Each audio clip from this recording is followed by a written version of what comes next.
प्रशिक्षण आहे ते खास महाराष्ट्रातील पशुपालकांसाठी आयोजित केले आहे आणि या डिजिटल प्रशिक्षणाचा विषय आहे हिवाळ्यामध्ये हंगामी चारा उत्पादन आणि त्याचे संवर्धन.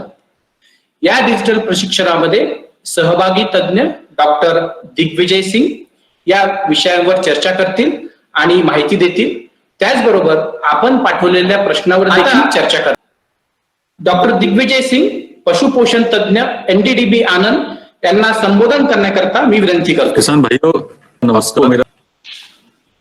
मैं आपसे हरा चारा आज प्रबंधन और संरक्षण की चर्चा करूंगा और आपके जो राज्य में किस तरह से हरे चारे की खेती करनी चाहिए और कौन कौन सी फसल आपको उगानी चाहिए, कौन कौन सी उनकी प्रजातियां उगानी चाहिए, उसकी मैं आपसे चर्चा करूंगा. साथ ही साथ हरा चारे का जो साइलेज है, मूर घास, वो कैसे बनाना चाहिए उसकी हम चर्चा करेंगे. नेचुरल डाइट है, उसका प्राकृतिक आहार है और हरे चारे पर आधारित जो पशुपालन होता है वो किसान भाइयों आपके लिए बहुत ही फायदेमंद होता है और सभी किसानों को कोशिश करनी चाहिए कि भरपूर मात्रा में हरा चारा अपने जानवरों को खिलाएं ताकि उनका दूध उत्पादन बढ़े, दूध की क्वालिटी बढ़े और उनको मुनाफा ज्यादा से ज्यादा मात्रा में मिल सके. इसी पे आज हम चर्चा करेंगे कि कैसे आपके क्षेत्र में, आपके राज्य में हरे चारे की उपलब्धता बढ़ाई जा सकती है और कैसे उसका संरक्षण किया जा सकता है.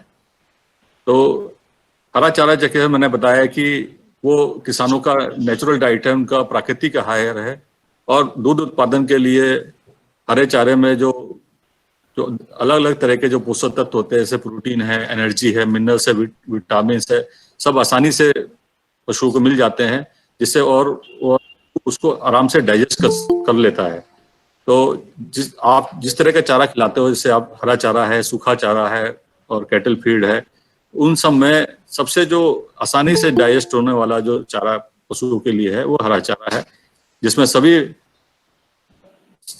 सभी जो उसके लिए पोषक तत्व जो होते हैं, प्रोटीन, कार्बोहाइड्रेट, वसा और विटामिन, वो आसानी से पशुओं को मिल जाते हैं. अब सबसे जो मुख्य और जो बातें हैं हरा चारे के बारे में कि ये बहुत ही स्वादिष्ट होता है और जल्दी पच जाता है. पशु बहुत चाव से खाते हैं हरा चारा को. आप जब देखते होंगे कि आप सूखा चारा डालते हैं और फिर उसके बाद या हरा चारा डालते हैं तो जानवर सबसे पहले हरा चारा खाता है और हरा चारे को भी हम अगर जब सूखा चारा के साथ कुट्टी काट के और मिला के जब जानवरों को खिलाते हैं तो हरे चारे का भी जो यूज है, उसका पाचनशीलता है वो जानवरों में बढ़ता है. और हरा चारे को खिलाने से जो आपका दूध है वो सबसे इम्पोर्टेंट चीज क्या है कि वो इकोनॉमिकली कम कीमत पे तैयार होता है, आर्थिक रूप से कम कीमत पे, जिससे आपके दूध व्यवसाय में मुनाफा बढ़ता है. इसलिए हर पशुपालक को कोशिश करनी चाहिए कि अपने खेतों का हरा चारा वो काट कर और सूखे चारे के साथ मिलाकर वो अपने पशु को खिलाएं ताकि उसका दूध उत्पादन और उसमें जो उसका मुनाफा है वो बढ़े. अब बात आती है कि आपके प्रदेश में कौन कौन सी ऐसे चारे की फसलें हैं जो आप उगा सकते हैं. तो अभी जैसे दो मुख्य मौसम हमारे देश में जो होते हैं, जैसे बरसात का मौसम और उसके बाद सर्दी का मौसम, और साथ ही साथ एक जो मौसम होता है गर्मी का मौसम.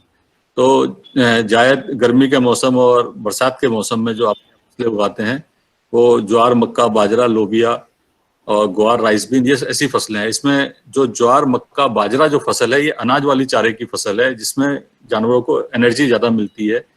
और लोबिया, ग्वार, राइस बीन, ये जो फसलें जो आपके यहाँ उगाते हैं इस मौसम में, बरसात के मौसम में, गर्मी के मौसम में, ये प्रोटीन वाले चारे की फसल है जिसमें प्रोटीन के लेवल भी ज्यादा होता है, साथ ही साथ इसमें मिनरल्स भी ज्यादा होते हैं, कैल्शियम, फॉस्फोरस, जो दूध उत्पादन के लिए बहुत जरूरी है जानवर के लिए.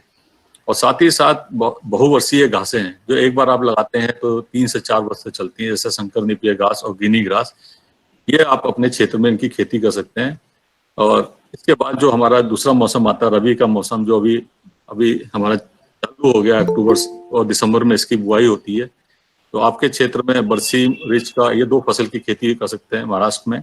और साथ ही साथ जई और कंद फसल में चारा चुकंदर की खेती की जाती है. इसमें बरसीम और रिच का आपकी दाल वाली चारे की फसलें हैं, दलहनी चारा फसल, जिनमें प्रोटीन की मात्रा 18% तक होती है और ये जानवर के लिए बहुत पौष्टिक होती है. हेल्थ के लिए इंग्लिश में ओट्स बोलते हैं. ये मल्टी कट टाइप होती है, इससे 2 या 3 कटिंग आप ले सकते हैं.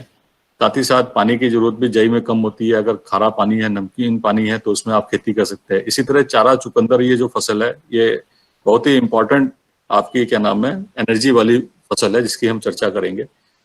अब सबसे मेन चीज होती है कि जब आप पशुपालन में जब आप योजना जो बनाते हैं चारा उत्पादन की, वो आपकी परफेक्ट होनी चाहिए और इस तरह से होनी चाहिए कि आपको अपने जानवरों को साल भर चारा खिला सके। जैसे एक जानवरों को साल में 10 से 15 टन चारे की जरूरत होती है, तो 1 एकड़ जमीन पे आप समझ लिए कि 4 से 5 जानवरों को आप के लिए चारा उत्पादन कर सकते हैं।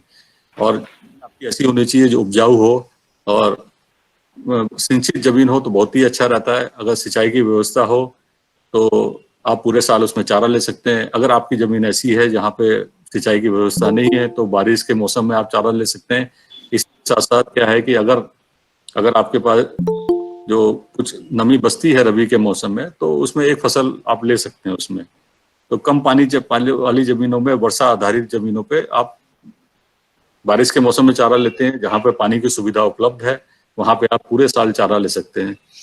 तो इसी तरह से हमें प्लान बनाना चाहिए। जैसे मैंने अभी आपको फसलें बताई थी, जो अलग अलग फसलें, इसको हम अलग अलग मौसम में बोते हैं ताकि पूरे साल हमें चारा मिल सके। जब 1 एकड़ जमीन है आपके पास तो आधा एकड़ जमीन पे आप क्या है कि बहुवर्षीय चारे की फसल बोइए और आधा एकड़ जमीन पे आप अपनी सीजनल जो फसलें हैं तो उसको बो सकते हैं।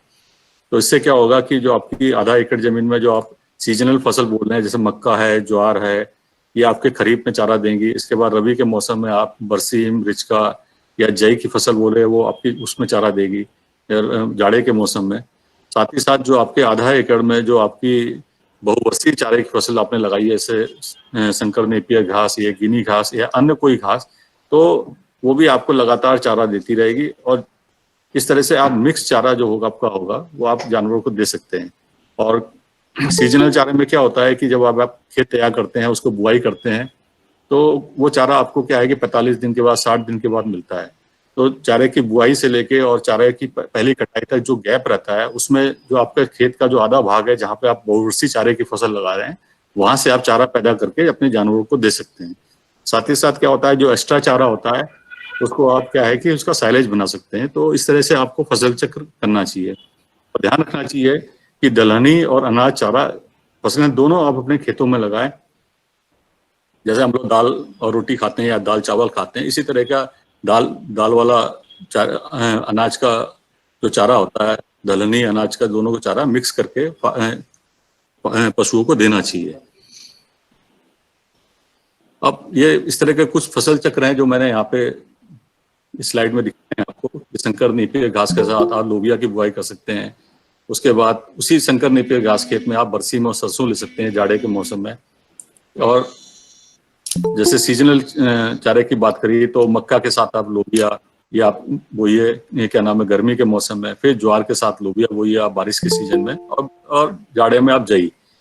इसी तरह एक और फसल चक्र है जो आपके लिए है, जैसे मल्टीकट ज्वार होती है, संकर ज्वार सूडान घास बोलते हैं। इसके साथ ये आप क्या है कि इसकी बुआई आप गर्मी में शुरुआत कर सकते हैं और पूरा यह बारिश तक चारा देती रहती है, बारिश के एंड तक। फिर आप रबी के मौसम में बरसीम की बुआई कर सकते हैं। उसके साथ आप ये चारे वाली सरसों हैं उसको मिक्स कर सकते हैं, या अगर बरसीम की खेती नहीं करते हैं तो आप लूसन घास बोलते हैं रिचका, इसकी खेती कर सकते हैं आप। इसी तरह से जहाँ पे पानी कमी है वहाँ पे आप गर्मियों में आप बाजरे की खेती करते हैं। आजकल बहुत बढ़िया चारे वाले बाजरा की किस्में आ रही हैं, उसको आप लगा सकते हैं, जिनको बहुत पानी की कम जरूरत होती है। और बाजरा में सूखा सहने की ताकत भी ज्यादा होती है अन्य फसलों से, तो उसकी खेती आप गर्मी के मौसम में करें। और फिर उसके बाद बाजरे के मौसम में, इसके गर्मी बरसात के मौसम में ज्वार की खेती करें और फिर उसके बाद बरसीम की खेती करें। अब इसमें आप देखेंगे कि बाजरा और ज्वार के बाद हमने बरसीम की फसल ली है, इसलिए ली है कि जमीन में जो ताकत है, उसकी उपजाऊ क्षमता है, वो बरकरार रखना जरूरी है। एक खेत पे जब आप कई बार अनाज वाली चारे की फसल लेते हैं तो जमीन में नाइट्रोजन की कमी हो जाती है। तो ये बरसीम की खेती से या रिचका घास की खेती से जमीन में नाइट्रोजन की क्षमता बढ़ती है और जमीन की ताकत बढ़ती है। तो इसी तरीके से आपको खेती करनी चाहिए कि आपकी जमीन की उपजाऊ क्षमता भी बनी रहे और आपको अच्छी क्वालिटी का मिक्स फॉडर जो आपका अनाज वाला है, दलहनी चारे का, दोनों मिलता रहे खेतों से। तो ये जो 5 कॉम्बिनेशंस हैं ये आप अपने यहाँ ट्राई कर सकते हैं अपने खेतों पे, और इससे आपको करीब एक खेत में प्रति हेक्टर 150 से लेकर 200 टन की उपज मिलेगी। इसका मतलब यह है कि एक खेत पे आपको करीब 1 एकड़ में आपको करीब आपको करीब 60 से 80 टन चारा पैदा हो सकता है, जिससे आप आराम से आप 4 से 5 पशुओं को आराम से उसमें पालन कर सकते हैं।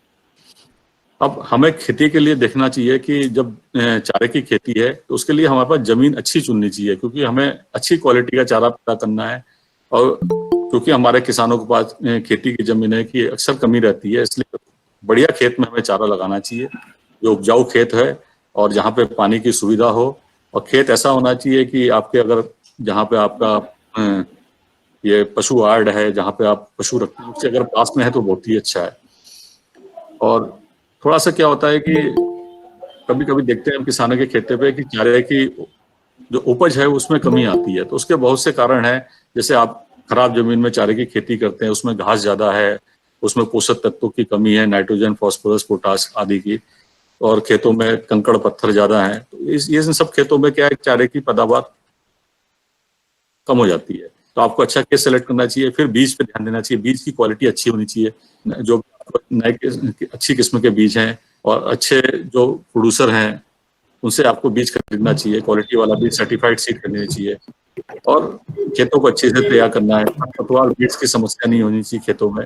और साथ ही साथ क्या है, देखिए चारे की फसलों में अगर आपको उसकी यील्ड अच्छी चाहिए, उसकी क्वालिटी अच्छी चाहिए, तो जो आपके क्या है कि जो फर्टिलाइजर्स हैं, जो चाहे आपका ऑर्गेनिक फर्टिलाइजर है, जैविक फर्टिलाइजर है, चाहे इनऑर्गेनिक फर्टिलाइजर है, दोनों फर्टिलाइजर आपको उसमें यूज करने हैं, जिससे क्या है कि आपके खेतों में जो नाइट्रोजन, फास्फोरस, जिंक, पोटास जो भी कमी है वो दूर हो सके और फसल को जितनी जरूरत है उतना मिल सके। तो अगर सही मात्रा में आप बैलेंस फर्टिलाइजर अगर खेतों में नहीं डालेंगे तो आपके चारे की यील्ड कम हो जाएगी।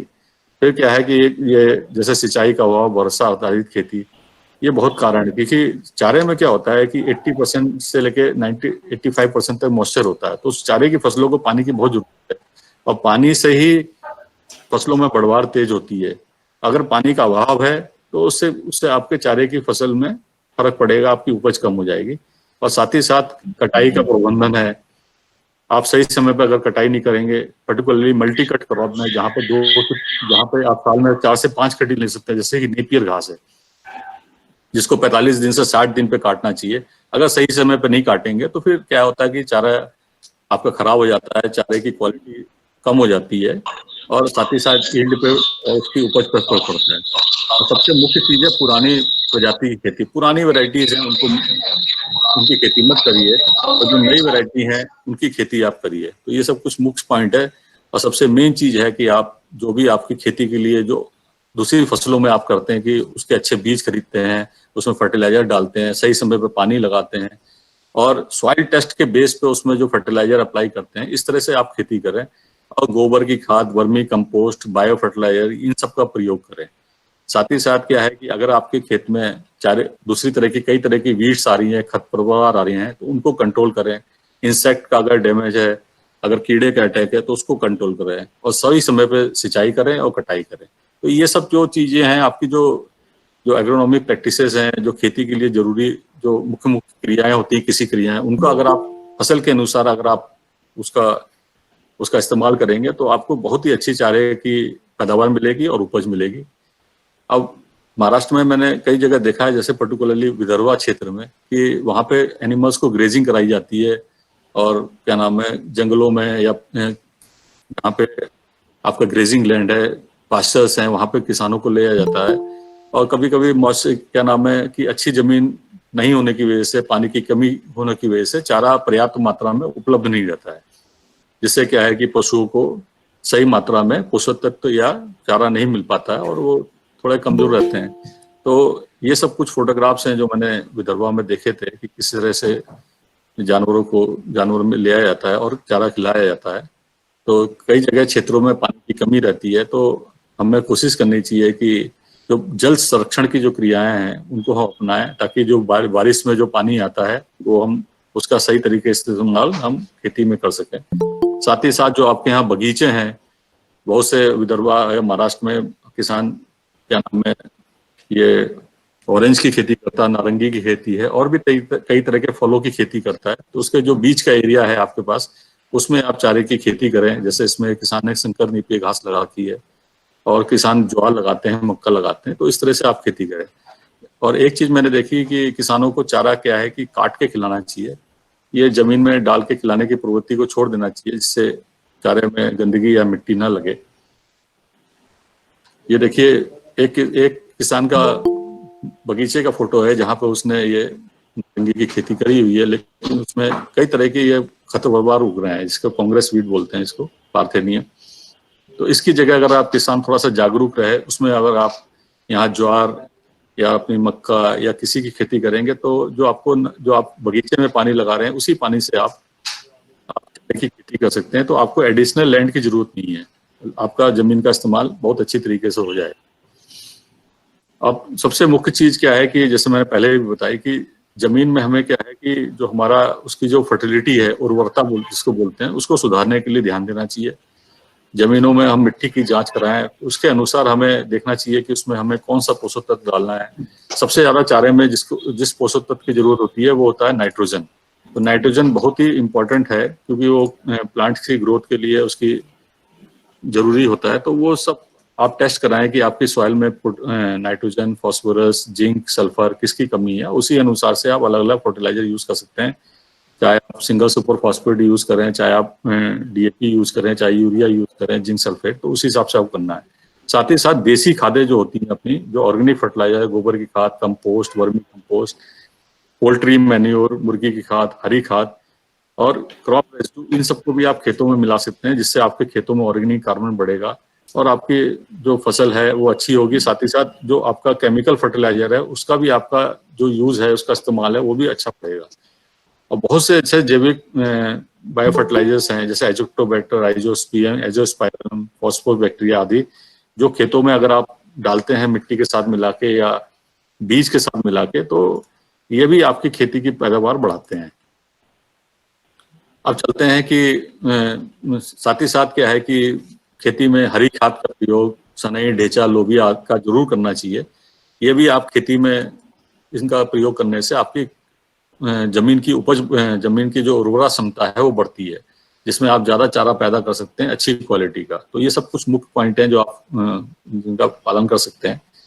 अब आते हैं कि जो खरीफ और हमारा जायद का मौसम है, जायद का मौसम जो गर्मी का मौसम बोलते हैं, जहाँ चारे की बुआई करी जाती है फरवरी मार्च में, और चारा आपका क्या है कि अप्रैल मई जून तक उपलब्ध रहता है। और साथ ही साथ खरीफ का मौसम जो हमारे देश में मुख्य चारा फसलों का मौसम है, जो जून में जहाँ पे जनरली फसलों की बुआई होती है, जून जुलाई में, तो इनकी चर्चा करते हैं। तो महाराष्ट्र के लिए जो सबसे मुख्य जो क्या नाम है चारा फसल है, सबसे अच्छी जो चारा फसल है वो मक्का। तो मक्का जहाँ पे आपकी जमीन अच्छी है, पानी की सुविधा है, वहाँ पे आप मक्का की खेती करिए। और मक्का बहुत ही पौष्टिक चारा फसल है दुधारू पशुओं के लिए, जो कि करीब 45 जो आपका 45 से 55 दिन के बीच में काटा जाता है चारे के लिए, और बहुत तेजी से बढ़ता है मक्का का चारा। और साथ ही साथ क्या है कि ये ऐसा चारा है कि अगर आपके पास जमीन अच्छी है तो पूरे साल भी इसकी आप खेती कर सकते हैं। मैंने देखा है कि जाड़े के मौसम भी किसान मक्का लगा सकता है महाराष्ट्र में, इतना ज्यादा टेम्परेचर वहां नहीं जाता कि जो मक्के की क्रॉप को इफेक्ट करे, तो पूरे साल आप मक्का भी लगा सकते हैं। और मक्के के चारे की फसल को आप साइलेज के रूप में भी संरक्षित कर सकते हैं। और मक्के में ध्यान रखिए कि जो इसकी चारे की प्रजाति है उसी को आपको लगाना है। और महाराष्ट्र के लिए सबसे अच्छी जो प्रजाति है अफ्रीकन टाल है, जो एमपी के वी रारूरी विद्यापीठ द्वारा विकसित करी गई है। और इसकी खेती आप करिए अफ्रीकन टाल की, जिसमें 50 टन चारे की उपज मिलती है। ये महाराष्ट्र के लिए रिकमेंडेड वैरायटी है मेज की। और मेज की खेती चारे के लिए ध्यान रखना चाहिए कि करीब आपको 40 से 50 किलो बीज चाहिए होता है प्रति हेक्टर। 30 सेंटीमीटर लाइन से बुआई करनी होती है, और कोशिश करनी चाहिए पेड़ से पेड़ की दूरी 10 सेंटीमीटर तक रहे। साथ ही साथ मक्के के साथ आप कोई दाल वाला चारे की फसल जैसे लोबिया है, राइस बीन है, इसकी भी क्या आप खेती कर सकते हैं। और फर्टिलाइजर मैंने जैसे कहा कि सॉइल टेस्ट बेसिस पे आपको फर्टिलाइजर अप्लाई करना है। एक मक्के की फसल को करीब 100 किलो नाइट्रोजन और 40 किलो फास्फोरस की जरूरत होती है, जिसमें 2/3 जो मात्रा होती है और 2/3 नाइट्रोजन की मात्रा, फास्फोरस की पूरी मात्रा बुआई के समय, और बाकी 1/3 जो नाइट्रोजन की मात्रा है 30 दिन के बाद खेत में डालना चाहिए। घास को कंट्रोल करने के लिए जो वीड्स होती हैं तो एट्राजिन का आप इस्तेमाल कर सकते हैं। और जैसे पानी की जरूरत है तो 4 से 6 सिंचाई की जरूरत पड़ती है 12 से 15 दिन के अंतर पे। तो इस तरह से आप मक्का की खेती कर सकते हैं। और लगभग करीब 50-55 दिन पे इसकी कटिंग कर ली जाती है, जब इसमें बाली निकलनी शुरू होती है। तो एक हेक्टेयर में आप 30 से 35 कुंटल ये एवरेज एक चारा पैदा कर सकते हैं। अगर आप अच्छी खेती करते हैं तो उसकी उपज आप 100 कुंटल और बढ़ा सकते हैं, 50 से 100 कुंटल तक। दूसरी जो फसल है आपकी, जहाँ पे अगर थोड़ी सा पानी की कमी है, मतलब कि मक्का के बराबर आपको मक्का को ज्यादा पानी चाहिए, थोड़ा सा पानी कम है या ऐसी जमीन है जहाँ पे हमें बारिश में चारा ले सकते हैं, तो वहाँ पे आप ज्वार की खेती करिए बारिश के सीजन में। और ज्वार क्या है कि बहुत ही ऐसी चारे की फसल है आपकी बारिश के रीजन के लिए। अगर 3-4 बारिश हो जाती है और थोड़ी सी, तो उसमें आपकी ज्वार की फसल अच्छा चारे की उपज देती है। और सबसे ज्यादा जो भारत में जो हरा चारा पैदा होता है वो ज्वार का होता है, और बहुत बड़े क्षेत्र में लगाई जाती है भारत में ये। इसके चारे की जो प्रजातियां हैं बहुत वो अलग हैं दाने की प्रजाति से। ज्यादातर ये पूसा चरी 6, पूसा चरी 9, हरियाणा चरी 136 और हरियाणा चरी 308, ये बहुत सी फसलें हैं ज्वार की जो आपके यहाँ खेती करी जाती है, जिसकी देश में, हमारे देश में जिसको ज्वार को चारे के लिए उगाया जाता है, वो ये सब प्रजातियां हैं। इसी तरह ज्वार में मल्टी कट भी प्रजातियां आती हैं, एक बार लगाने पे 3 से 4 कटाई दे कर दी हैं। उसमें SSG 898, MP चरी, पंचरी 6, CHS 24MF आदि किस्में आती हैं ज्वार की। और ये इस स्लाइड में आप देखिए कि ये SSG 898 का फोटो है और ये SSG 988। अब इसकी कई नई प्रजाति आ गई हैं, जैसे CHS 24MF है, COFS 29 प्रजाति है, COFS 31 है, CSB 33MF है। तो ज्वार में आप समझ के चलिए कि ज्वार एक कटिंग वाली भी फसल है जो बरसात में बोई जाती है। ज्वार अगर सिंचाई वाली जमीन है तो ज्वार मल्टी कटिंग है जो 3 से 4 कटाई देती है। और ज्वार में ऐसी किस्में भी हैं जो 3 वर्ष तक चारा देती हैं। अगर आपके पास पूरे साल के लिए पानी है, उसमें साल में आप 6 से 7 कटिंग ले सकती हैं, जिसमें COFS 29 प्रजाति मुख्य है। अब हमने विदर्भा में एक के लिए एक नई प्रजाति की हमने खोज करी है यहाँ पे, जो जिसको जनरली कोटा में लगाया जाता है, जिसका नाम है टीनोपाल। ये ऐसी प्रजाति है जहाँ पे आपको सिंचाई पानी, अगर सिंचाई नहीं भी है और सिर्फ अगर 2-3 बारिश पे ही अगर आपको चारा पैदा करना है, तो ये प्रजाति ऐसी है जो बहुत ही अच्छी है टीनोपाल। और इसको हमने अमरावती और वर्धा के किसानों को उसका बीज दिया था और बहुत अच्छे रिजल्ट मिले थे हमें वहाँ पे। तो ये प्रजाति का बीज इस काफी मात्रा में पैदा होता है कोटा में, राजस्थान में, जहाँ पे भी जहाँ पानी की कमी है उसी क्षेत्र में किसानों द्वारा ये लगाई जाती है। और इसका बीज जो होता है सफेद रंग का होता है, जो जिसकी आप भाकरी भी खा सकते हैं। साथ ही साथ जो उसका चारा है, चाहे आप हरा काट के दीजिए, चाहे आप उसको सूखा कड़वी बना के रखिए, दोनों ही पशु बहुत अच्छी मात्रा में खाते हैं। तो इस प्रजाति की खेती अगर विदर्भा के किसान करते हैं, जहाँ पे अमरावती के या महाराष्ट्र में जहाँ भी पानी की कमी है, तो आपको क्या है कि बारिश में जो भी पानी आपके पास उपलब्ध है 2 या 3 बारिश का, तो ये आसानी से ये चारा पैदा कर सकता है।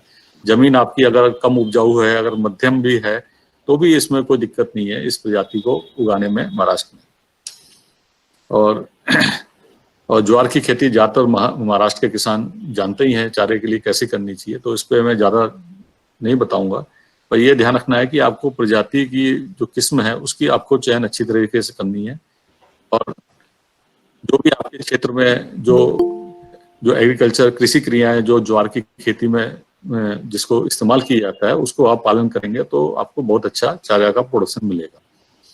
साथ ही साथ क्या है कि जहाँ पे पानी की और ज्यादा कमी है, जहाँ समझ लिए कि कम से कम 1 या 2 पानी का ही सिंचाई का पानी उपलब्ध रहता है, तो ऐसे में बारिश में आप बाजरा की खेती करतेंगे तो आपको चारा निश्चित रूप से पैदा होगा आपका चारा। तो बाजरा भी ऐसी फसल है जिसको मक्का ज्वार के फसल के कंपैरिजन में तुलना में और भी कम पानी की जरूरत है। और साथ ही साथ ये जो मैं बता रहा था कि ये बहुत ही अत्यंत कम पानी की वाली फसल है। और जहाँ पे क्षेत्रों में पानी की कमी है, जहाँ पे आप मक्का की खेती नहीं कर सकते हैं, तो वहां पे आप बाजरा की खेती करिए।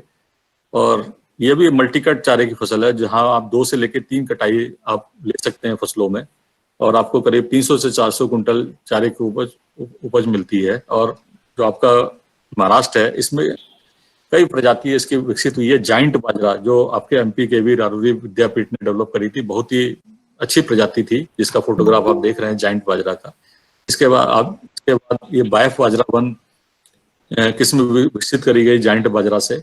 ये भी बहुत अच्छी किस्म है आपके यहाँ के लिए। तो जाइंट बाजरा, बायफ बाजरा, ये 2 किस्मों को हम महाराष्ट्र में चारे के लिए लगा सकते हैं। और इसके लिए बीज की मात्रा बहुत कम होती है, करीब 1 हेक्टेयर में करीब 8 से 10 किलो बीज ही होता है बाजरा का। 30 से 40 सेंटीमीटर पर लाइन से लाइन बुआई करनी है। जैसे आप ज्वार बोते हैं, 30 किलोग्राम नाइट्रोजन, 40 किलोग्राम फास्फोरस की जरूरत पड़ती है। और वीड्स कंट्रोल करने के लिए एट्राजिन आप छिड़क सकते हैं। 1 किलोग्राम एट्राजिन 600 लीटर पानी में घोल के प्रति हेक्टेयर छिड़कते हैं। और पानी क्या नाम है, आवश्यकता अनुसार अगर आपके पास पानी उपलब्ध है तो दीजिए, नहीं तो अगर बारिश में आप लगा रहे हैं तो भी बारिश से ही बाजरा बहुत तेजी से आगे बढ़ता है बारिश के मौसम में। और बाजरे की कटाई में ध्यान रखना चाहिए कि जब 50% इसमें बाली आ जाए उसमें इसको काटना चाहिए। इसी तरह ज्वार में भी ध्यान रखना चाहिए कि ज्वार में जब फूल निकलना शुरू हो जाए, बाली आ जाए, तो उसी समय ज्वार का चारा भी काट के पशुओं को देना चाहिए। और बाजरे की जो मल्टीकट बाजरा है, इसमें आपको 1 हेक्टेयर जमीन पे 300 से 400 कुंटल आपको इसकी उपज मिलती है। और इसमें प्रोटीन का जो लेवल होता है वो करीब 8 से 9% का होता है। तो बहुत ही अच्छी चारे की फसल है जिसको किसान महाराष्ट्र में लगा सकते हैं। अब जैसे रबी के मौसम में, जायद के मौसम में मैंने बताया कि अनाज वाली चारों की फसल साथ में दाल वाली चारों को भी लगाना चाहिए, जिसमें कि प्रोटीन की मात्रा ज्यादा होती है और कैल्शियम फास्फोरस भी जानवरों को एक्स्ट्रा मिल जाता है।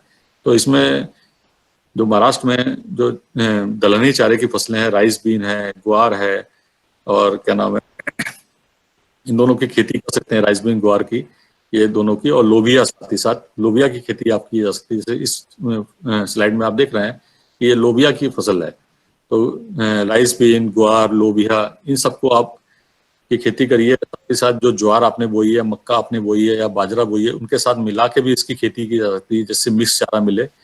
और जैसे मैंने बताया कि अनाज वाली चारों फसलों में करीब 7 से लेकर 9% तक प्रोटीन होता है। लेकिन जब आप उसको में दाल वाली चारा मिला देते हैं फसलें, जैसे लोबिया है, राइस है या ग्वार है, तो उसमें 3 से 4% प्रोटीन बढ़ जाता है हरे चारे में, जिसका फायदा जानवरों को होता है। वो ज्यादा दूध देते हैं, उनको ज्यादा प्रोटीन और मिनरल्स मिलते हैं। और साथ ही साथ क्या है कि ये जो दाल वाली चारे की फसलें हैं, ये आपकी जमीन की ताकत भी बढ़ाती हैं। कमजोर जमीन को ये उपजाऊ जमीन में बदल देती हैं। तो ये बहुत ही इंपॉर्टेंट रोल प्ले करती हैं दलहनी चारा फसलें। इनकी खेती आप अलग से या मिक्स करके जरूर करिए, जिससे आपको फायदा हो। अब आते हैं रबी के मौसम पे, सर्दी का मौसम की फसलें। इसमें जो महाराष्ट्र के लिए रिकमेंड करी जा रही हैं चारे की फसलें, अगर आपके पास पानी की सुविधा अच्छी है जाड़े के मौसम, रबी के मौसम में, तो दलहनी चारे में बरसीम की खेती आप कर सकते हैं। बरसीम का चारा बहुत ही पौष्टिक होता है और इसको मिल्क मल्टीप्लायर के नाम से जाना जाता है, दूध बढ़ाने वाला। और पंजाब, हरियाणा, वेस्टर्न यूपी और इन क्षेत्रों में जहाँ पे जानवर ज्यादा दूध देते हैं और जिनकी दूध उत्पादन क्षमता ज्यादा होती है, वहाँ किसान अधिकतर मात्रा में बरसीम खिलाते हैं। साथ ही साथ अगर आप पश्चिमी भारत की बात करते हैं तो वहाँ पे जहाँ पे पानी की कमी है और मौसम थोड़ा सा शुष्क रहता है, जैसे आपका गुजरात का क्षेत्र है, महाराष्ट्र है, और ये इन क्षेत्र राजस्थान के इलाके, यहाँ पे रिचके की खेती किसान ज्यादा करते हैं। और ये दोनों फसलें ऐसी हैं, बरसीम, रिचका, ये दोनों दलहनी चारे की फसलें हैं जो सर्दी के मौसम में लाई जाती हैं और बहुत ही पौष्टिक होती हैं जानवर के लिए। इनकी पाचनशीलता भी बहुत ज्यादा होती है और इसमें जो पोषक तत्व होते हैं उनकी मात्रा ज्यादा होती है। साथ ही साथ जमीन में नाइट्रोजन का स्थिरीकरण करती हैं, मतलब कि एटमॉस्फेयर से नाइट्रोजन लेके इनकी जड़ों में जो बैक्टीरिया होते हैं, राइजोबियम बैक्टीरिया, वो जमीन की में नाइट्रोजन की मात्रा बढ़ाते हैं, जो इन फसलों को भी मिलती है और साथ ही साथ नेक्स्ट फसलों को भी मिलती है। अब बरसीम और रिचका की जो फसल है उसको मैं थोड़ा और बताऊंगा कि 1 एकड़ जमीन के लिए 8 से 10 किलो बीज की जरूरत होती है। इसकी बुआई आप करीब नवंबर के महीने में इसमें जो नाइट्रोजन डालते हैं 25 किलो नाइट्रोजन की आवश्यकता होती है। साथ ही साथ फास्फोरस की आवश्यकता 60 से 80 किलोग्राम प्रति हेक्टेयर होती है। तो इनका आप प्रयोग करें और गोबर की खाद डालें। 1 हेक्टेयर में करीब 5 से 10 टन गोबर की खाद, और फिर आप बरसीम और रिचका की खेती करें अपने क्षेत्र में। और पहली कटिंग की आपकी 55 से 60 दिन पे मिलती है बरसीम रिचका की, और बाद की कटिंग आपको 25 से 30 दिन के इंटरवल में मिलती है। और रिचका में क्या है कि एक ऐसी प्रजाति आती है जो 3 साल तक चलती है, आपकी 3 वर्ष वाली रिचका होती है, और तो एक बार आप बोएंगे 3 वर्ष तक चलेगी। साथ ही साथ कुछ प्रजाति ऐसी होती हैं जो एक साल तक चलती हैं। 1 साल वाली में आनंद 2 प्रजाति बहुत मुख्य है, और 3 साल वाली में महाराष्ट्र के लिए RL 88 प्रजाति है, वो बहुत ही मुख्य है, उसकी आप खेती कर सकते हैं। बरसीम में वरदान प्रजाति है, JB1 प्रजातियां है, बुंदेल बरसीम 2 है, बुंदेल बरसीम 3 है। इन सब की खेती आप अपने क्षेत्रों में कर सकते हैं। अब आते हैं एक नई फसल की तरफ, जई। जई की फसल भी महाराष्ट्र में इसको बो सकते हैं किसी भी क्षेत्र में जहाँ पे 2 या 3 सिंचाई का पानी उपलब्ध है, और अगर आपका पानी खारा है तो उसमें भी आप जई आसानी से उगा सकते हैं। इसकी बुआई भी आपकी 15 अक्टूबर से लेकर 15 नवंबर के बीच में करी जाती है। और जई का चारा अनाज वाला चारा है, तो ये मीठा चारा होता है और जानवर इसको बहुत ही अच्छी तरीके से खाते हैं। बहुत ही मुलायम चारा है ये। और जहां जहां महाराष्ट्र में गेहूं की खेती होती है वहां वहां आप जई की खेती कर सकते हैं। मैं ऐसा समझता हूँ कि चूंकि दोनों घास वाले चारे की, मतलब कि घास वाले चारे की फसलें हैं, अनाज वाले चारे हैं, तो जहां भी आप गेहूं बो रहे हैं वहां आप जई बो सकते हैं। और 2, 3, 4 सिंचाई जो भी आपके पास उपलब्ध है वो सिंचाई आप अगर आप जई को देंगे तो आपको अच्छी चारे की उपज मिलेगी। और जई में भी क्षमता है कि 1 हेक्टेयर जमीन में 500 से लेके 600 कुंटल चारा पैदा करने की। और प्रोटीन की मात्रा इसमें करीब 9 से लेके 11% तक जाती है। और आपके महाराष्ट्र के लिए एक प्रजाति है RO19 और RO11-1 जो राजौरी विद्यापीठ ने डेवलप करी है। इसमें पत्ती चौड़ी होती है, प्रोटीन की मात्रा बड़ी हाई है, इसमें 10% तक प्रोटीन जाती है। तो ऐसी प्रजातियों की खेती आप अपने यहाँ करिए। बाकी अगर एक नॉर्मल प्रजाति है तो आपके यहाँ कैंट वैरायटी जई की आती है जिसकी खेती आप करी जा सकती है महाराष्ट्र में। इसी तरह जई में अगर आप प्रोटीन की मात्रा बढ़ाना चाहते हैं, उसकी उत्पादन क्षमता बढ़ाना चाहते हैं, साथ ही साथ बरसीम और रिचका में भी, तो उसमें थोड़ा सा आप चाइनीज के बोलती है चारे वाली फसलों, उसका अगर आप 1 हेक्टेयर में 500 ग्राम बीज मिला लेंगे तो उसमें भी आपको ज्यादा प्रोडक्शन मिल जाता है। इसी तरह एक नई चारे की फसल है जो हम NDDB में प्रमोट कर रहे हैं, चारा चुकंदर। ये स्पेशल जो हम बीट खाते हैं, बीट रूट खाते हैं जो अपने सब्जी में, उसी प्रजाति की है, उसी फैमिली की है ये। लेकिन ये बेसिकली फॉडर के लिए ग्रो करी जाती है।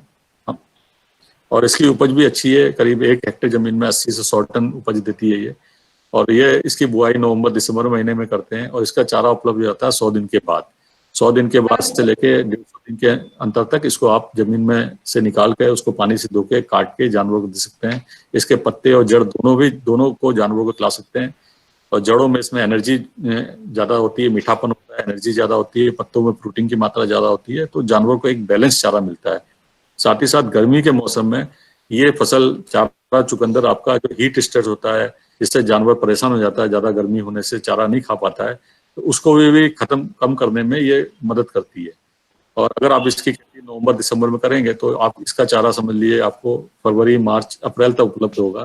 तो समर स्ट्रेस में जहाँ पे दूध कम हो जाता है उस मौसम में ये बीट आपको क्या है कि बहुत ही पौष्टिक चारा प्रदान करेगी और जानवर का दूध उत्पादन क्षमता बढ़ाने में सहायक रहेगी। ये देखिए कुछ फोटोग्राफ है जहाँ पे पंजाब के किसानों में चारा चुकंदर की खेती करी है, फॉडर बीट की, और बहुत ही अच्छे परिणाम उनको मिले, बहुत ही अच्छे रिजल्ट्स मिले। और इस खेती करके, इसमें फॉडर बीट की खेती करके, और इस फॉडर की बीट की खेती में जमीन आपकी उपजाऊ होनी चाहिए। अगर थोड़ा सा सैलिनिटी भी है तो भी ये टॉलरेट कर लेती है। और अगर आप गोबर की खाद का इस्तेमाल करते हैं, फर्टिलाइजर का इस्तेमाल करते हैं, तो आप इसमें 100 टन तक खारा चारा पैदा कर सकते हैं। और एक बीट की जो क्षमता होती है, उत्पादन क्षमता 5 किलो से लेकर करीब 10 किलो तक होती है। डिपेंड करता है कि आपके खेत में कितनी ताकत है। तो हमने देखा अपने खेतों में कि 8 से 10 किलो की बीट भी पैदा होती है, जिसको जानवर आराम से खा लेता है। अब बात करते हैं कि कुछ ऐसी फसलों की जो एक बार लगाते हैं, कई साल तक चलती हैं, बहुवर्षीय फसलें। इनका बहुत ही इंपॉर्टेंट रोल है हमारे देश में चारा उत्पादन करने में। और अभी महाराष्ट्र में जो सबसे बढ़िया चारे की फसल, सबसे उपजाऊ चारे की फसल है बहुवर्षीय में, तो वो है संकर बाजरा नेपियर घास। इसको संकर बाजरा नेपियर घास इसलिए कहते हैं कि ये बाजरा की फसल और नेपियर घास का ये हाइब्रिड है ये। और हमारे देश के वैज्ञानिकों ने इन दोनों को, इनका हाइब्रिड बना के एक ऐसी नई फसल तैयार करी है जिसकी खेती आप 3 साल से लेकर 4 साल 5 साल तक एक खेत में कर सकते हैं। और साथ ही साथ 1 साल में आप करीब इसमें 6 से 7 कटाइयां ले सकते हैं। तो इसकी खेती बड़े पैमाने पे महाराष्ट्र में किसान करते हैं जिनके पास अच्छी जमीनें हैं, पानी है। और ये अभी इस समय वर्तमान में हमारे देश में सबसे ज्यादा उपज देने वाली चारे की फसल है। और इसमें 9 से लेकर 12% तक प्रोटीन होती है। और इसका चारा बड़ा पौष्टिक होता है, हरे पत्तियां जिसमें हरे पत्तियों से भरपूर होता है, तना इसका मुलायम है और एक बार काटने के बाद ये बहुत ही शीघ्र ही दोबारा बढ़ जाती है। तो महाराष्ट्र के लिए जो वैरायटी है को 5, को 4, BNH 10, फूले जेमन, अभी ये बायफ ने नई वैरायटी डेवलप करी है संकर नेपियर घास की, बाजरा नेपियर घास की, जिसका नाम है BNH 11 और BNH 11 एंड BNH 14, जो रिकमेंडेशन में आ गई खेती के लिए।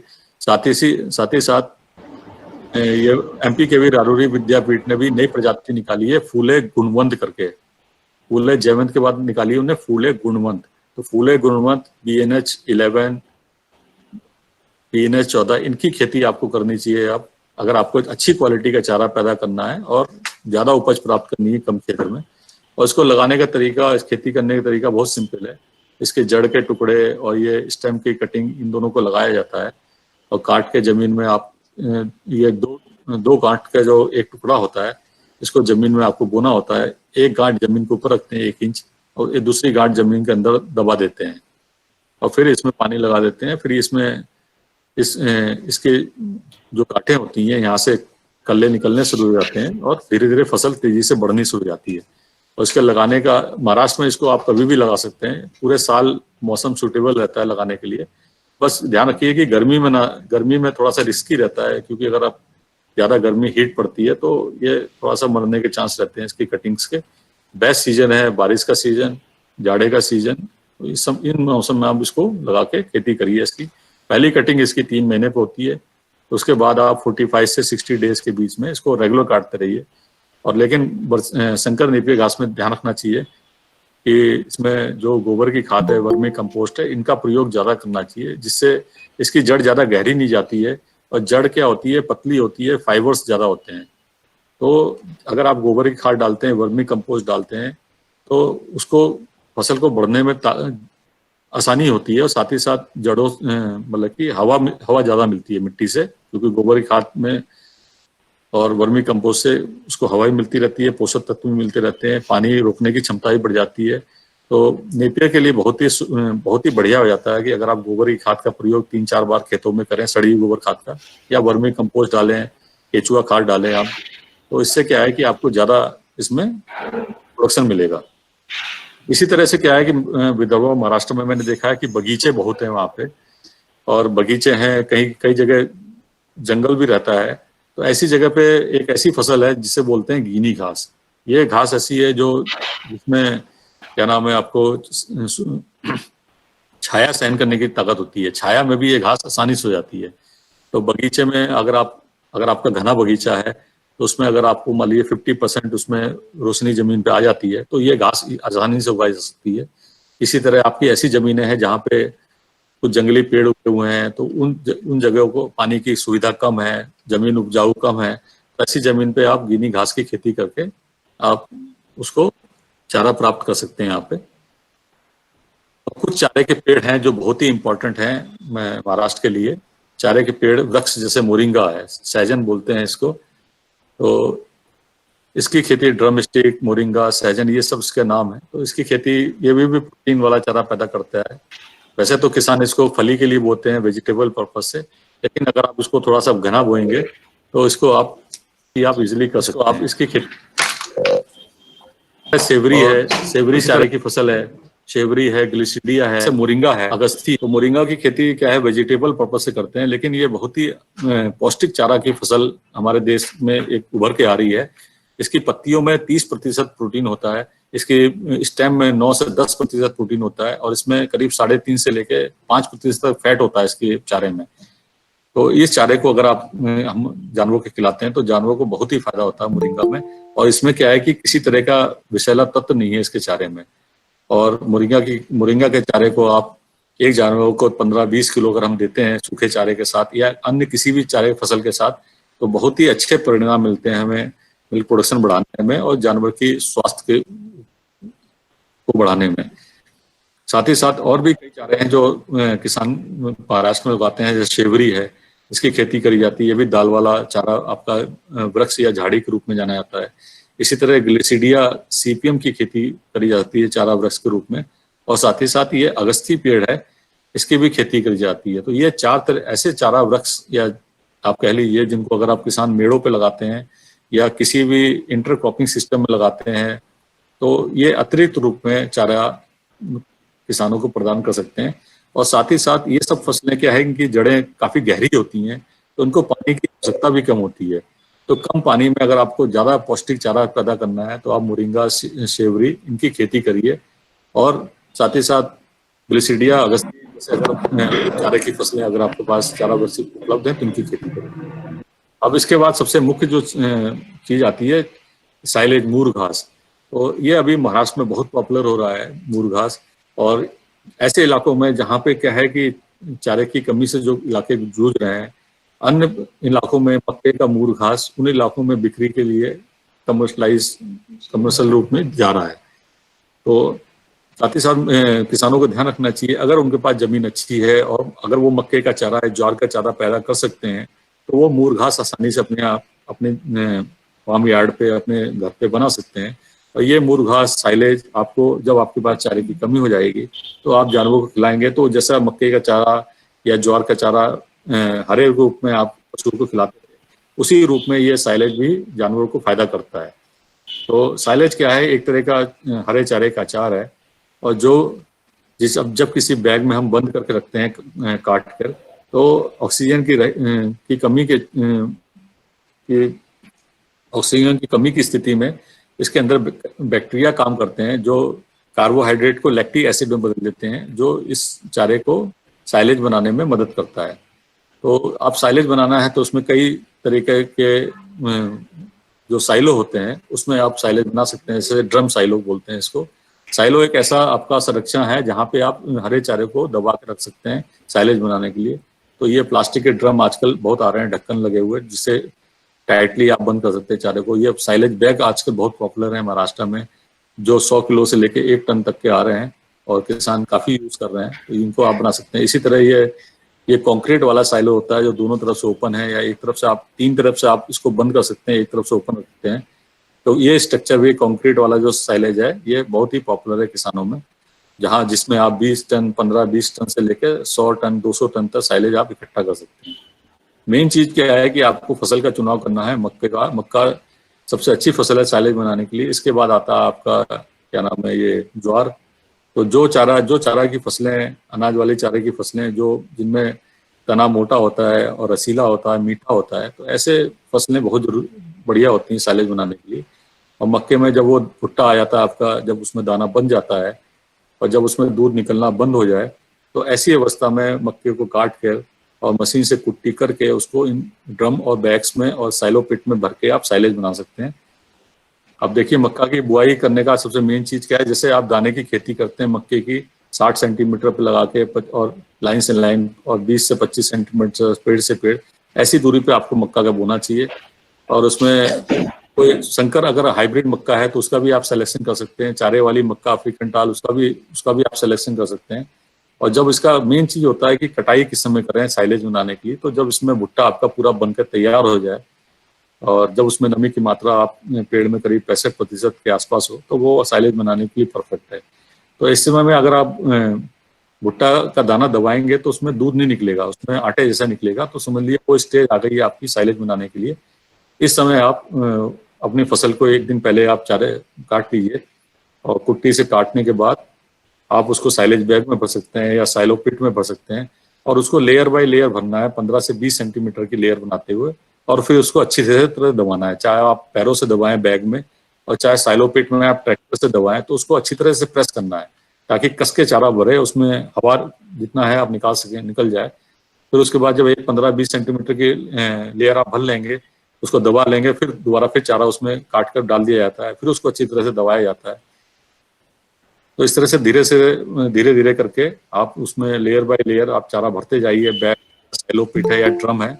और बाद में उसको क्या है कि ऊपर से टाइटली बंद कर देते हैं, चाहे प्लास्टिक सीट हो, चाहे ये प्लास्टिक बैग का ढक्कन हो, या साइलो बैग का ऊपर का कवर हो, उससे अच्छी तरह से बंद कर देते हैं। और अगर आपको कुछ मिलाना है तो सूखा हुआ गुड़ आप मिला सकते हैं साइलेज बनाने में। 1 कुंटल जो मक्के का चारा है उसमें 1 या 2 किलो अगर आप सूखा गुड़ उपलब्ध है आपके पास, जो महाराष्ट्र में आसानी से मिल जाता है, तो उसको भी आप उसको लेयर बाय लेयर छिटक सकते हैं। 1 कुंटल चारे में 102 किलो गुड़। तो बाद में उसको साइलेज को अच्छी तरह से बंद कर देना, उसके अंदर हवा नहीं रहनी चाहिए। और फिर इसको क्या है कि जैसे इसमें आप देखिए बैग में साइलेज बन रहा है, मक्का का चारा तैयार है काट के, इसको बैग में लेयर बाय लेयर भर रहा है, एक आदमी अंदर से दबाते जाता है और फिर बाद में एक शीट में जो पतली शीट होती है पहले उसको बंद करते हैं, फिर बाद में मोटी शीट को बंद करते हैं। ये आपका पैक होके तैयार हो गया। फिर इसको क्या है कि बैग को आप जब भी आपको जरूरत हो खोलिए। 45 डेज में साइलेज आपका तैयार हो जाता है। तो 45 डेज में भी आप अपना साइलेज पिट खोल सकते हैं, बैग खोल सकते हैं। और उसके बाद जब भी आपको जरूरत है 2 महीने 3 महीने 4 महीने के बाद तो आप उसको खोल सकते हैं पशु को खिलाने के लिए। एक शुरुआत में आप 5 किलो प्रतिदिन उन्हें पशु को खिलाइए। उसके बाद आप जिस तरीके से हरा चारा खिलाते हैं जानवरों को 15-20 किलो, उस तरीके से आप खिला सकते हैं हरे चारे की तरह। साइलेज में क्या होता है कि खट्टा मीठा स्वाद आता है और बहुत अच्छी खुशबू आती है, जिससे जानवर बहुत बढ़िया तरीके से खाता है साइलेज को। और साइलेज क्या है कि आप इसको चाहे आप सूखे चारे के साथ मिला लीजिए, चाहे उसमें आप कैटल फीड मिला दीजिए, सबके साथ मिला के साइलेज को खिलाया जाता है। एक चीज ध्यान रखनी है कि एक बार आपने साइलो पिट खोल लिया साइलेज खिलाने के लिए, तो उसको रेगुलर खिलाना है, लगातार खिलाना है, ताकि वो जब तक वो खत्म ना हो जाए। क्योंकि एक बार आप बैग खोल लेंगे या साइलो पिट खोल लेंगे तो उसमें क्या है कि हवा चली जाती है, ऑक्सीजन चली जाती है। फिर क्या है कि आपका उसमें दूसरी रासायनिक क्रिया शुरू हो जाती है। ऐसे स्थिति में अगर आप बैग खोलने के बाद फिर बैग बंद कर देंगे तो ऊपर से जो आपका साइलेज है वो खराब हो जाएगा। तो उस नुकसान से बचने के लिए आपको रेगुलर साइलेज खिलाना है जानवरों को। 10 किलो 15 किलो 20 किलो जितना आपका जानवर खा सके और जितना बढ़िया दूध उत्पादन दे सके उस हिसाब से आपको खिलाना है। ये देखिए फोटोग्राफ है साइलेज का, जहाँ पे हमने साइलो पिट खोला है और इसमें साइलेज बैग खुला है और इसमें light green light yellow colour का आपका साइलेज होता है। बहुत अच्छी खुशबू आती है। इसको आप जानवरों को डालिए। और अगर आपके पास सूखा चारा नहीं है, ग्रीन फॉडर नहीं है, तो भी कोई आप साइलेज उसको जानवरों को भरपूर मात्रा में खिला सकते हैं, कोई प्रॉब्लम नहीं आती जानवरों को। और जानवर हेल्दी रहता है, मिल्क प्रोडक्शन अच्छा देता है और मिल्क की क्वालिटी अच्छी आती है। सबसे मेन चीज क्या है कि अगर आप जिस मौसम में आपके पास चारा उपलब्ध नहीं है, ऐसे मौसम में साइलेज आपको चारे की उपलब्धता करवाता है। और इसको आसानी से ट्रांसपोर्ट भी कर सकते हैं एक से दूसरी जगह पे, बैग में या ड्रम में भर के। और आसानी से आप अगर आपको इसका कमर्शियल बिजनेस भी करना है तो भी साइलेज का आसानी से बिजनेस किया जा सकता है। और साइलेज को क्या है कि जैसे आप बैग से निकालते हैं तो उसको 1 या 2 दिन तक अगर आप बाहर रखते भी हैं हवा में तो भी उसमें कोई नुकसान नहीं है। 1 या 2 दिन में आप आसानी से खिला सकते हैं। और साइलेज की क्वालिटी जांचने के लिए जैसे मैंने बताया कि उसमें बहुत अच्छी खुशबू आती है। अगर आपको खुशबू अच्छी लग रही है तो समझ लीजिए कि साइलेज खिलाने के लिए बढ़िया है। और जब जानवरों को डालेंगे वो भी आसानी से खा लेगा। ये तो क्या है, और देखने में साइलेज हल्के पीले रंग का हल्के हरे रंग का देखने में लगता है। साथ ही साथ क्या है कि उसका आप पीएच चेक करिए साइलेज का। एक अपने सैंपल तैयार करिए, 150 ग्राम साइलेज ले लीजिए सैंपल। समझ लीजिए कि 1 किलो आपने साइलेज सैंपल लिया, उसमें से 50 ग्राम आपने साइलेज का सैंपल निकाल लिया और 150 ml डिस्टिल वाटर में आपको बीकर में डाल दिया है। और इसको कुछ मिनट के लिए डूबा रहने दीजिए, उसको हिलाते रहिए। फिर उसमें पीएच स्ट्रिप डाल दीजिए। पीएच स्ट्रिप डालने के बाद उसका कलर चेंज होगा। और उसको क्या है कि स्केल में देखिए उसको, तो अगर आपका पीएच 3.5 से लेके 4.5 तक है तो वो साइलेज आपका अच्छी क्वालिटी का है, उसको आप आसानी से जानवरों को खिला सकते हैं। और 4.6 4.7 तक है तो थोड़ा सा उसमें आपको देखना पड़ेगा कि उसको खुशबू कैसी आ रही है। तो अगर आपको खुशबू अच्छी नहीं है तो मत खिलाइए। और नहीं तो अगर आपकी खुशबू साधारण है तो भी खिला सकते हैं। लेकिन 4.9 5 उससे ज्यादा का अगर पीएच है तो ऐसे साइलेज को जानवरों को नहीं देना चाहिए। और मक्के का साइलेज का हमने देखा है, अगर किसान अच्छी तरह से तैयार करता है तो उसका बहुत बढ़िया पीएच आता है 3.5 से लेके 4.2 के बीच में। और जानवर जिसको बहुत अच्छी तरीके से काटता है तो पीएच स्ट्रिप है, पीएच मीटर, इससे उसकी क्वालिटी चेक करी जा सकती है। तो आप लोग किसान भाई, अंत में आपको बताऊंगा कि आप सीजन के हिसाब से आप अपना चारा को सेलेक्ट करिए। रबी के सीजन में आप बरसीम, लूसन घास है, जई है, चारा चुकंदर की खेती करिए। गर्मी के मौसम में आप बाजरे की खेती करिए। उसके बाद बारिश के मौसम में ज्वार है, मक्का है, लोबिया है, राइस बीन है और ग्वार की खेती करिए। 1 एकड़ जमीन पे, आधे एकड़ जमीन में बहुवर्षीय चारे की फसलें से नेपियर घास है, गिनी ग्रास है, इनकी खेती करिए। आधा एकड़ जमीन पे आप सीजनल चारे की फसलें हैं उनकी खेती करिए। और मिक्स करके चारा मशीन से काट कर सूखे चारे के साथ मिला के आप अपने पशु को खिलाइए। 15 20 25 किलो प्रति पशु प्रतिदिन। और इसके साथ साथ आप साइलेज मूर घास जरूर बनाइए, मक्के का, ज्वार का। और जब भी आपको लगता है कि आपके पास चारे की कमी है, सूखे चारे की चाहे हरे चारे की, तो उस समय मूर घास अपने जानवरों को दीजिए। ये सब अगर आप करेंगे तो आपको क्या है कि दूध उत्पादन में आपको फायदा मिलेगा, कम लागत पे आपका दूध उत्पादन पैदा होगा, दूध की क्वालिटी आपकी अच्छी रहेगी, आपको बाजार में अच्छे भाव मिलेंगे और आपको डेयरी पालन, पशुपालन में आपको मुनाफा होगा। धन्यवाद सर. आता काही शेतकऱ्यांना जर का काही प्रश्न असतील तर ते आपण विचारा. प्रश्न, शेतकरी बांधवांना काही प्रश्न विचारायचे असतील, काही डाऊट असतील तर ते तुम्ही विचारू शकता. तुमचा फोन जो आहे तो अनम्यूट करून तुम्ही प्रश्न विचारू शकता. हाइब्रिड नेपियर का साइलेज बन सकता है क्या? हाइब्रिड नेपियर में एक वैरायटी होती है DHN6, तो वो साइलेज के लिए टेबल है, DHN6 वैरायटी। और उसमें क्या होता है कि आपका स्टेम स्वीट होता है और उसमें तो उस वैरायटी का साइलेज अच्छा बनता है, उसमें उसको सेलेक्ट करेंगे, उसमें फायदा है। बाकी जो नॉर्मल आपकी जो हाइब्रिड है जैसे BNH10 है और क्या नाम है ये जो DNH11 मैंने बात करी, इसमें आपको जैगरी मिलानी पड़ेगी। साइलेज बन जाएगा इसका, लेकिन एक आपको करीब 2 किलो आपको जैगरी जो है वो आपको डालना पड़ेगा। ऐड करनी पड़ेगी। हाइब्रिड नेपियर में जो क्या है कि इसमें स्वीटनेस कम होती है, तो हमें एवरेज क्या 7 to 8% से ज्यादा हमें स्वीटनेस चाहिए, ब्रिक्स चाहिए, तो जो मिक्स में और सॉर्गम में क्या नेचुरली होता है। लेकिन हाइब्रिड नेपियर में स्वीटनेस कम होने की वजह से उसमें क्या है कि खुशबू कम आती है, बनता है। तो वो स्वीटनेस को कंपनसेट करने के लिए अगर आप उसमें 1 कुंटल हाइब्रिड नेपियर में अगर गुड़ डाल देंगे, 3 किलो गुड़ डाल देंगे सूखा हुआ, पानी नहीं मिलाना, सूखे वाला डालना है बारीक, सूखा गुड़ डाल देंगे तो आपका हाइब्रिड नेपियर का साइलेज बन जाएगा। ओके सर, धन्यवाद सर. काही प्रश्न आहेत का सर? सुपर नेपियर के लिए भी सेम यूज करना पड़ेगा? हाँ, उसके लिए भी सेम करना पड़ेगा। आपका जो सुपर नेपियर है वो भी आपकी हाइब्रिड नेपियर की यही वैरायटी है और उसको वो है या कोई भी हाइब्रिड नेपियर है, आपको उसमें जैगरी आपको मिलाने से फायदा होगा। नहीं तो क्या होता है कि हाइब्रिड नेपियर में ये जो लैक्टिक एसिड है ये कम बनता है और उसमें क्या है कि जो एरोमा होती है, उसकी खुशबू होती है, वो अच्छी नहीं आती। इसकी वजह से जानवर खाता कम है और मार्केट वैल्यू उसकी कम रहती है। तो अगर आप जैगरी मिला देंगे तो 2 किलो जैगरी पर क्विंटल ऑफ फॉडर, तो आपको बहुत ही अच्छा चारा उसका साइलेज बन जाएगा नेपियर का। और दूसरा एक चीज, मेन चीज है कि उसकी stage of harvesting. Hybrid Napier में चूंकि पत्ती ज्यादा होती है और स्टेम थोड़ा सा क्या है कि स्टेम थोड़ा सा बाद में डेवलप होता है, तो आप ध्यान रखिए कि जो 2.5 महीने की हाइब्रिड नेपियर है आपकी, 2 से 2.5 महीने की अवस्था की आपकी, उसका आप अगर साइलेज बनाएंगे तो आपको और अच्छा फायदा होगा। 45 डेज से पहले की नेपियर का साइलेज नहीं बनना चाहिए। ये करीब आपका जब 60 डेज 75 डेज जो है उस स्टेज का बनाएंगे तो ज्यादा फायदा होगा। ऊसाच्या वाड्याचा सर सायलेज बनेगा? सर वो बोल रहे हैं शुगर केन टॉप्स का साइलेज बन सकता है क्या? शुगर केन का टॉप्स का साइलेज बन सकता है, लेकिन क्वालिटी अच्छी नहीं होती है। क्योंकि साइलेज बनाने में किसान भाइयों ध्यान रखिए कि आपको चारा काटना है, फिर चारा दबाना है, फिर साइलेज बैग खरीदने हैं, तो उसमें क्या होता है कि आपका खर्चा होता है। अब शुगर केन टॉप्स में क्या है कि उसमें प्रोटीन का लेवल होता है 2.5 से 3% और सिलिका का लेवल आपका ज्यादा होता है 6-7%, प्लस ऑक्सिलेट्स होते हैं। तो वो क्या है कि जो आपका जो प्लांट्स का जो मेन एनर्जी है वो तो चला गया शुगर केन में, अब टॉप्स बचा आपका। तो टॉप्स का अगर आपको साइलेज बनाना है तो मक्के के साथ, ज्वार के साथ मिक्स करके बनाइए तो ज्यादा बढ़िया रहेगा। क्योंकि चारा भी ऐसा होना चाहिए कि उसको खिलाने के बाद जानवरों को कुछ फायदा हो। तो शुगर केन टॉप्स में क्या है, क्योंकि प्रोटीन का लेवल बहुत कम है, अब सिलिका और क्या नाम है ऑक्सिलेट ज्यादा है, फाइबर ज्यादा है, तो आप उसका साइलेज तो आप मान लीजिए आप बनाने में कामयाब हो भी गए, लेकिन क्या है कि जानवर को कोई फायदा नहीं होने वाला मिल्क प्रोडक्शन में। समझ रहे हैं? पेट तो आप भर दोगे उसका, लेकिन फायदा नहीं होगा।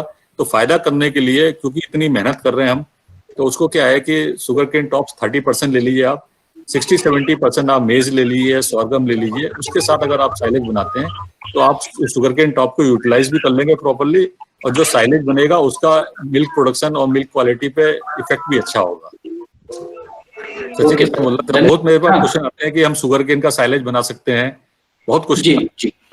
अब महाराष्ट्र में क्या है कि शुगर केन फॉडर में खिलाया जाता है, ये आम है। जब भी कि चारे की कमी होती है तो sugar cane principal fodder crop होती है, और हमारे बाकी क्षेत्र में जहां भी गन्ना उगाया जाता है, शुगर केन कल्टीवेशन होता है, शुगर केन टॉप्स तो किसान खिलाते ही है, चाहे कम मात्रा में खिलाए, लेकिन खिलाया जाता है क्योंकि देश में चारे की कमी है। तो साइलेज के बारे में बताना चाहता हूँ कि अगर ये शुगर केन का हम साइलेज बनाते हैं तो उसमें समस्या क्या आती है कि उसमें अल्कोहलिक फर्मेंटेशन होता है। हमें क्या चाहिए, एसिडिक फर्मेंटेशन चाहिए होता है, जिसमें एसिड, आपका एसिडिक एसिड ज्यादा बने। तो अब मैं जैसे मक्का है, ज्वार है, ये इसमें मीठापन होता है लेकिन उसकी मात्रा कम होती है 8-9% तक। लेकिन शुगर केन क्या है कि वो तो चीनी के लिए उगाते हैं, तो उसमें जो शुगर की मात्रा होती है वो 15 से लेकर 20% होती है, साथ ही साथ पानी की मात्रा ज्यादा होती है। तो ऐसे में क्या होता है कि जब हम शुगर केन का साइलेज बनाते हैं तो उसमें एसिडिक की जगह अल्कोहलिक फर्मेंटेशन होता है, अल्कोहल ज्यादा बनता है अंदर। तो ये अल्कोहल ज्यादा बनने से शुगर केन का साइलेज आपका जानवरों को नुकसान भी कर सकता है। और काफी लिटरेचर उपलब्ध है, गूगल अगर आप करेंगे कि शुगर केन का साइलेज अल्कोहलिक फर्मेंटेशन की वजह से जानवरों को नुकसान कर सकता है। तो मेरा यही है कि शुगर केन को अगर आपको खिलाना है तो उसको ग्रीन फॉर्म में खिलाइए जानवरों को। जैसे 6 महीने का शुगर केन है आपका, 6 महीने से कम का, तो आप आराम से खिला सकते हैं। अगर शुगर केन का साइलेज में उपलब्ध करना है तो उसको भी आप, जैसे मैंने अभी बताया कि शुगर केन टॉप्स का साइलेज बनाने के लिए उसको मिक्स करिए मक्का के साथ, ज्वार के साथ। तो शुगर केन को भी आप मिक्स करके 30% शुगर केन ले लीजिए, फुल शुगर केन, और बाकी आपकी 60-70% जो मक्का है, ज्वार है या हाइब्रिड नेपियर है, तो उसके साथ अगर मिक्स करेंगे तो शुगर केन का भी साइलेज मिक्स फॉर्म में कंपनसेट हो जाएगा मक्के के साथ, ज्वार के साथ और हाइब्रिड नेपियर के साथ, और जानवर को नुकसान नहीं होगा। और शुगर केन में जो एक्स्ट्रा आपके पास जो उसमें शुगर है, वो आपका क्या है, लैक्टिक एसिड फर्मेंटेशन में हेल्प करेगा दूसरी क्रॉप्स में। तो इस तरह से किसान को करना चाहिए कि 30% शुगर केन ले लें और बाकी 70% हाइब्रिड नेपियर है, जैसे आपको सुपर नेपियर है या BNS 10 है, 11 है या DHN 6 वैरायटी है, और या फिर मक्का है आपके पास या ज्वार है, तो उसके साथ मिक्स करके बनाइए। ज्वार में भी ध्यान रखिए साइलेज बनाते समय कि ज्वार की फसल में जब दाना पक जाता है आपका, जब उसमें आटे जैसा हो जाता है दाना, उस समय ज्वार की फसल को साइलेज के लिए सेलेक्ट करिए। ये हरी वाली ज्वार जिसमें पानी की मात्रा ज्यादा, ऐसी साइलेज के लिए सेलेक्ट मत करिए। तो दाने वाली ज्वार है, दाने वाली मक्का है, हाइब्रिड नेपियर 2.5 महीने की है, ये 70% और 30% इसमें शुगर केन डाल के या शुगर केन टॉप्स डाल के उसका साइलेज बनाइए, तो बहुत बढ़िया रिजल्ट मिलेगा फार्मर्स को, और जानवरों को भी साइलेज खिलाने के बाद फायदा होगा। ओके सर, धन्यवाद सर। थँक्यू। वेळेची मर्यादा लक्षात ठेवून उरलेल्या प्रश्नांची उत्तरे आपण इतर माध्यमातून तुमच्यापर्यंत पोहोचवू। आपण अधिक माहितीसाठी तुम्ही www.dairyknowledge.in वर भेट देऊ शकता। प्रश्नाची उत्तरे या पोर्टलच्या डिस्कशन फोरमवर पोस्ट केली जातील आणि पशुपालन संबंधित तुमचे इतरही काही प्रश्न असतील तर ते तुम्ही त्या फोरमवर लिहू शकता किंवा संवाद@nddb.coop या ईमेल आयडी वर ईमेलही करू शकता। या वेबिनारचे रेकॉर्डिंग NDDB YouTube चॅनलवर तुम्ही पुन्हा हा वेबिनार बघू शकता आणि बाकी दूध उत्पादकापर्यंत हे जे इन्फॉर्मेशन आहे तुम्ही पोहोचवू शकता। डिस्क्रिप्शन बॉक्स मध्ये दिलेल्या लिंकवर क्लिक करून तुम्ही तुमचा फीडबॅक आम्हाला देऊ शकता। महाराष्ट्र क्षेत्रातील खास आयोजित या डिजिटल प्रशिक्षणामध्ये सहभागी झाल्याबद्दल आपल्या सर्वांचे मनापासून खूप खूप आभार। आम्हाला खात्री आहे की या डिजिटल प्रशिक्षणाच्या माध्यमातून आपल्याला विविध विषयावर माहिती मिळाली असेल। याचबरोबर हे डिजिटल प्रशिक्षण इथे समाप्त होत आहे। आपण सुरक्षित राहा, निरोगी राहा। धन्यवाद।